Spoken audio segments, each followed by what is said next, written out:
తెలుగు సంవత్సరాదికి ఆంగ్ల సంవత్సరాదికి పోలిక, ఏనుగుకు చీమకు సామ్యమా? తెలుగు తల్లి ముద్దు బిడ్డలారా, తల్లిలాంటి మన సంస్కృతిలోని మంచిని గ్రహించండి, గౌరవించండి, నిజానిజాలు చూడండి. తెలుగు సంవత్సరాది వర్సెస్ ఆంగ్ల సంవత్సరాది. ఉషోదయాన వెలుగు రేఖలతో వస్తుంది ఉగాది, అర్ధరాత్రి చీకట్లతో వస్తుంది జనవరి 1. అజ్ఞానమనే చీకటి నుండి జ్ఞానమనే వెలుగులోకి ప్రయాణం సాగించమని బోధిస్తుంది ఉగాది. ఎటువంటి సందేశం ఇవ్వదు జనవరి 1. ఉగాది నాడు ప్రకృతి వెచ్చగా, మనిషి ఉత్సాహంగా ఉంటాడు. జనవరి 1 ప్రకృతి మంచుతో, మనిషి బద్ధకంతో ఉంటాడు. ఉగాది నాడు చెట్లు చిగురుస్తూ, ప్రకృతి వసంత శోభతో పులకరిస్తూ ఉంటుంది.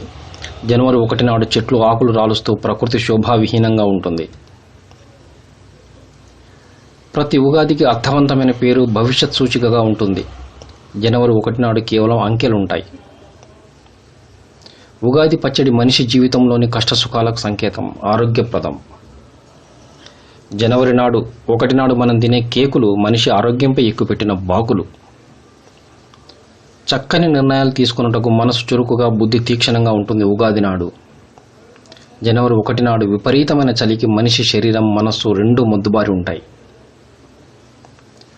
ఏ నిర్ణయం తీసుకున్నా అది ఆర్థిక సంవత్సరమైనా, విద్యా సంవత్సరమైనా ఉగాది నాడు అనుకూలం. ఏ నిర్ణయం తీసుకోవాలన్నా ఇబ్బంది, తేదీ ఎటు కాకుండా ఉంటుంది జనవరి 1కి. పవిత్ర భావనలతో దైవదర్శనం చేసుకుంటారు, పంచాంగ శ్రవణం చేస్తారు ఉగాది నాడు. జనవరి 1 నాడు మద్యం మత్తులో వెర్రికేకలు వేస్తూ అర్ధరాత్రి రోడ్లపై తిరుగుతారు. ఓ యువత, ఇకనైనా కళ్ళు తెరు.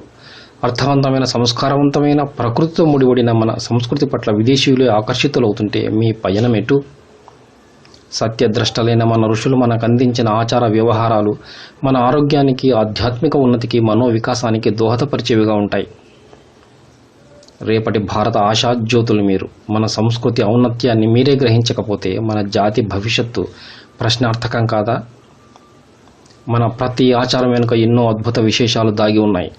లోతుగా విశ్లేషించగలిగితే మీరు ఊహించని ఎన్నో జీవిత రహస్యాలు దొరుకుతాయి. ప్రయత్నించండి, పెద్దలను అడగండి. స్వధర్మే నిధనం శ్రేయః పరధర్మో భయావహః అన్న గీతాచార్యుని బోధ మరవకండి.